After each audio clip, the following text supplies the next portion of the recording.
Kailan ka uli nakauwi ng Bantayan? Last, January, Sinulog. Ah, Sumayaw-sayaw ka ba doon sa Eh, Sinulog? Kami doon, nagsaya-saya kami doon.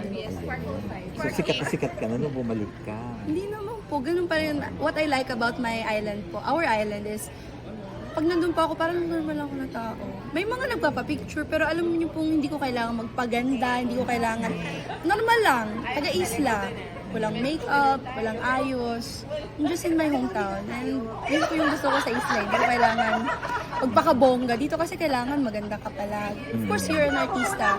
You have an image to protect. Pero there, you can just be myself. Wala. Naked. Ayun. Ikaw ba nag-represent ng tourism ng Bantayan? I'm an ambassadress for tourism okay. Philippines. Pero, So face I'm mo just yung proud. nakikita doon sa Yun naman po, Sa marami tourism. kasing magaganda sa Bantayan. Pero, I'm just a proud Cebuana. Wherever I go, I will always bring my island with me. if you don't mind, ano na napundar mo for your family sa Bantayan?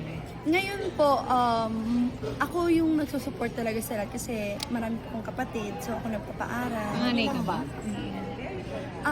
9 po kami. Tapos ako yung eldest. Sipag ni ikaw ang Padir. eldest. Ilan taon yung Di, ang bata pa. bunso nyo? Baby? 3. Hala, ang sipag naman nung nanay mo mga anak. Kaya, you would understand why I needed to sacrifice my personal relationship. Even if I like someone, I would rather choose not to. Kasi I have my family to support. Di ba kayang sabay? At ikaw ba gagasta sa lalaki? Hindi na ba po? Siguro Joke baka lang. maganon ako eh. Baka maganon kasi ako eh. Mawala sa pa.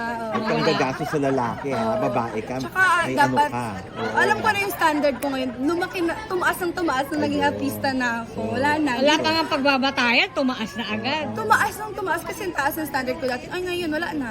Wala. Out of this So world this na. time, hindi ka nagagastos sa lalaki. Oo, kasi nasa ibang bansa na yun.